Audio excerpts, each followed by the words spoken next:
जय हिंद दोस्तों आप सभी का स्वागत है गवर्नमेंट जॉब फैक्ट्री के यूट्यूब चैनल पे। दोस्तों लेकर आ गया हूं आपके लिए करंट अफेयर सेशन, जिसमें आज हम लोग बात करने वाले हैं गणतंत्र दिवस 2023 टॉपिक पे। जी हाँ दोस्तों, इस टॉपिक से जितने भी मोस्ट इंपॉर्टेंट क्वेश्चन बन सकते थे उन क्वेश्चनों को हमने इस वीडियो में शामिल किया है। तो इस टॉपिक पे हमने 20 क्वेश्चन को लिया है जो काफ़ी सेलेक्टेड है। आगामी जितने भी एग्जामिनेशन होने वाले हैं उसमें ये टॉपिक आपको हेल्प जरूर करेगा। तो दोस्तों वीडियो को पूरा देखिए ताकि इन जो गणतंत्र दिवस टॉपिक पे दोबारा आपको कुछ पढ़ने की जरूरत ना पड़े। तो आइए हम लोग शुरुआत करते हैं। देखिए पहला क्वेश्चन है आपके सामने, गणतंत्र दिवस 2023 की थीम क्या है। आपको हम 4 ऑप्शन प्रोवाइड कर रहे हैं, उनमें से आपको एक सेलेक्ट करना है। पहला ऑप्शन है जन भागीदारी, दूसरा ऑप्शन है India at the rate, and तीसरा ऑप्शन है 75 गणतंत्र, एंड चौथा ऑप्शन है मोदी भारत। इन चारों में से सही उत्तर है जन भागीदारी। इस साल का जो थीम था वो था जन भागीदारी। इस गणतंत्र दिवस की थीम थी जन भागीदारी, आप यहां पर देख सकते हैं। साथ ही साथ मिस्र के राष्ट्रपति अब्देल फतेह अल सीसी इस बार गणतंत्र दिवस परेड के मुख्य अतिथि हैं। नेक्स्ट क्वेश्चन है आपके सामने, 74वें गणतंत्र दिवस 2023 परेड के मुख्य अतिथि कौन है। तो आपको बता दें, पहला ऑप्शन आपके सामने है जायर बोल्सोनारो, दूसरा ऑप्शन है बोरिस जॉनसन, तीसरा ऑप्शन है Abdel Fattah al Sisi, and चौथा ऑप्शन है गुएन जुआन फुक। अभी पिछले वीडियो में हमने बताया मिस्र के जो राष्ट्रपति हैं अब्देल फतेह अल सीसी इस साल के गणतंत्र दिवस 2023 के परेड के मुख्य अतिथि रहे हैं। ये देखिए इस पिक्चर में आप देख सकते हैं मोदी जी के साथ, यही है अब्देल फतेह अल सीसी। दोस्तों आप यहाँ भी इसका एक्सप्लेनेशन देख सकते हैं, अब्देल फतेह अल सीसी। अगर बात आ गई है मिस्र की, तो मिस्र की जो राजधानी है वर्तमान में काहिरा है, मुद्रा वहाँ का है मिस्र पाउंड। आपको सिर्फ सुनते रहना है, 10 से 15 मिनट के इस वीडियो में आपको सुनते सुनते ये सारी चीज़ें याद हो जाएंगी। दोस्तों आपको जब एग्जामिनेशन में ऑप्शन मिलेगा आप आसानी से टिक कर जाएंगे। नेक्स्ट क्वेश्चन है आपके सामने, 1950 में भारत के पहले गणतंत्र दिवस परेड के मुख्य अतिथि कौन थे। पहला ऑप्शन है आपके सामने राजा नोरोडोम, दूसरा ऑप्शन है जिग्मे दोरजी वांगचक, थर्ड ऑप्शन है राजा त्रिभुवन, एंड फोर्थ ऑप्शन है सुकर्णो। दोस्तों आपको बता दें जो पहला हमारा गणतंत्र दिवस बना था उस समय इंडोनेशिया के जो राष्ट्रपति थे सुकर्णो, वो मुख्य अतिथि के रूप में आए हुए थे। आप देख सकते हैं पहले गणतंत्र दिवस मुख्य अतिथि इंडोनेशिया के राष्ट्रपति सुकर्णो थे। उस समय जो अपने देश के प्रधानमंत्री थे पंडित जवाहरलाल नेहरू, और गवर्नर जनरल थे उस समय सी राजगोपालाचारी। ठीक है, ये प्रथम गवर्नर थे भारत आजाद होने के बाद। नेक्स्ट क्वेश्चन, भारतीय संविधान को कब अपनाया गया था। ऑप्शन ए है 15 अगस्त 1947, दूसरा ऑप्शन है 26 नवंबर 1949, तीसरा ऑप्शन है 26 जनवरी 1950, एंड चौथा ऑप्शन है 15 अगस्त 1949। तो आपको बताया दोस्तों 26 नवंबर 1949 को हमारे देश के संविधान को अपना लिया गया था। लागू किया गया था 1950 में, लेकिन अपना क्वेश्चन में अगर पूछा जाए अपनाया कब गया था, इस बात को आपको ध्यान रखना। तब आपको टिक करना है 26 नवंबर 1949 को। आप देख सकते हैं नवंबर 1949 में संविधान सभा द्वारा भारतीय संविधान को 26 नवंबर को ही अपना लिया गया था। हालांकि इसे 26 जनवरी 1950 से पूरे देश में लागू किया गया था। दोस्तों इसी वजह से हम लोग हर साल 26 नवंबर को संविधान सभा दिवस के रूप में भी मनाते हैं, ये भी आपको ध्यान रखना है। नेक्स्ट क्वेश्चन है आपके सामने, भारत के राष्ट्रीय ध्वज की लंबाई एवं चौड़ाई का अनुपात क्या है। ऑप्शन आपके सामने 3:2, ऑप्शन बी है 5:3, ऑप्शन सी है 3:4, एंड ऑप्शन डी है 6:5। तो दोस्तों आपको बता दें जो वर्तमान में हमारा राष्ट्रीय ध्वज है उसका जो लंबाई और चौड़ाई का अनुपात है वो है 3:2। आप देख सकते हैं ये 3 है और ये 2 है। ठीक है, तो आपको ये ध्यान रखना है, ध्वज की लंबाई चौड़ाई का अनुपात है 3:2। दोस्तों इस पॉइंट को आप ध्यान से देखिए, इस पॉइंट में क्या लिखा है, राष्ट्रीय ध्वज के डिजाइन को भारत की संविधान सभा ने 22 जुलाई 1947 को अपनाया था। झंडे को पिंगली वेंकैया ने डिजाइन किया था। ये दोनों क्वेश्चन बहुत बार पॉलिटी में या स्टैटिक्स के जो फैक्ट्स के रूप में बहुत बार पूछा गया, तो मैं आपको साथ साथ बताता चलता हूँ, तो आप ध्यान से सुनते रहिए। नेक्स्ट क्वेश्चन है आपके सामने, राष्ट्रगान जन गण मन को भारतीय संविधान के द्वारा कब अपनाया गया था।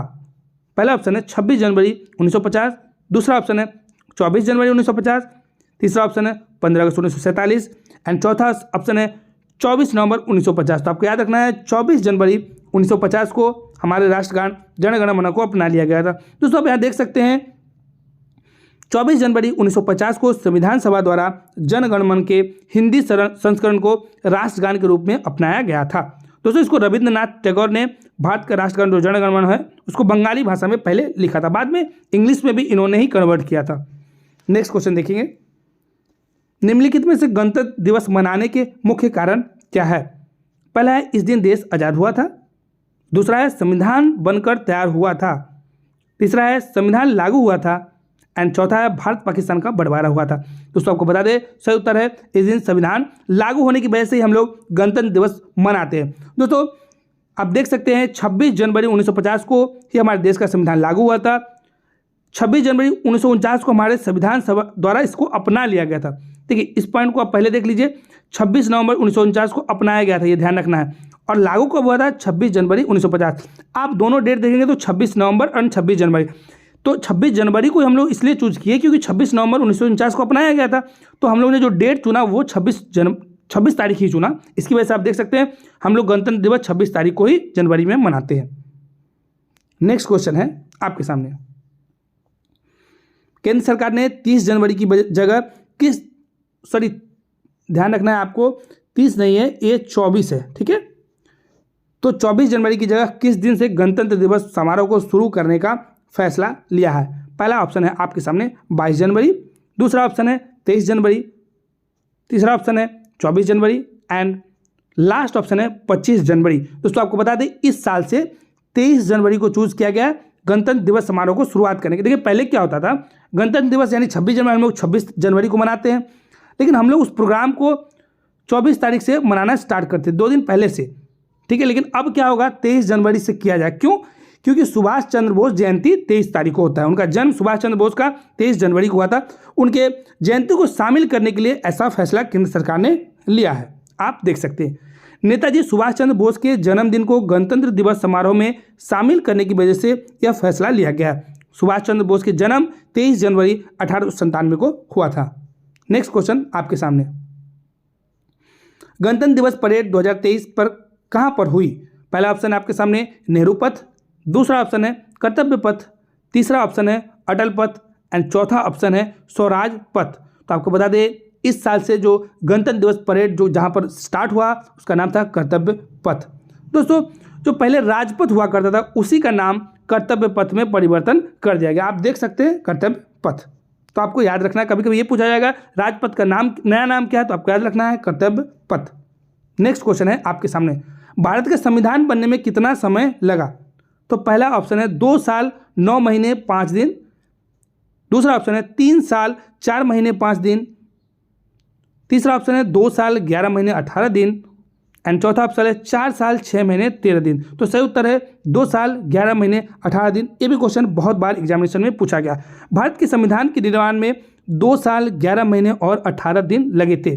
तब उस समय कुल 22 भाग थे, 395 अनुच्छेद थे और 8 अनुसूचियाँ थी।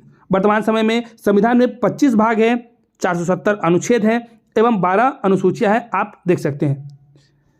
नेक्स्ट क्वेश्चन है आपके सामने, वर्ष 2023 में कुल कितने व्यक्तियों को पद्म पुरस्कार से सम्मानित किए जाने की घोषणा की? दोस्तों इस टॉपिक से हम पूरा टॉपिक को भी एक बार अगले वीडियो में कवर करेंगे, लेकिन तब तक क्वेश्चन 26 जनवरी से रिलेटेड था, उसी के आसपास इसको घोषित किया गया, इसलिए इसमें शामिल किया है। पहला ऑप्शन आपके सामने 105, दूसरा ऑप्शन है 106, तीसरा ऑप्शन है 117 एंड चौथा ऑप्शन है 127। तो इसका सही उत्तर है 106 लोगों को 2023 में पद्म पुरस्कार से सम्मानित किए जाने की घोषणा किया गया। दोस्तों पद्म पुरस्कार में 3 आता है, एक पद्म विभूषण है, एक पद्म भूषण है, एक पद्मश्री, यानी पद्म पुरस्कार में 3 पुरस्कार शामिल होते हैं।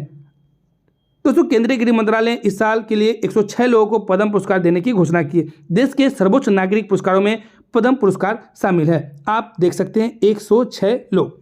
नेक्स्ट क्वेश्चन है आपके सामने, इस साल 2023 में कुल कितने व्यक्तियों को पद्म विभूषण देने की घोषणा की गई है? तो पहला ऑप्शन है 5, दूसरा ऑप्शन है 6, तीसरा ऑप्शन है 7 और चौथा ऑप्शन है 8। तो दोस्तों इस साल जो पद्म विभूषण की बात करेंगे तो सिर्फ 6 लोगों को पद्म विभूषण देने की बात कही गई है। आप देख सकते हैं सरकार ने इस साल कुल 106 हस्तियों को पद्म पुरस्कार देने की घोषणा की। इनमें से 6 पद्म विभूषण, 9 पद्म भूषण और 91 लोगों को पद्मश्री विजेता बनाने के लिए ये घोषणा की गई है। नेक्स्ट क्वेश्चन आपके सामने है, 26 जनवरी 2023 को गणतंत्र दिवस की कौन सी वर्षगांठ मनाई गई? पहला ऑप्शन है 71, दूसरा ऑप्शन है 72, तीसरा ऑप्शन 73 एंड चौथा ऑप्शन है 74।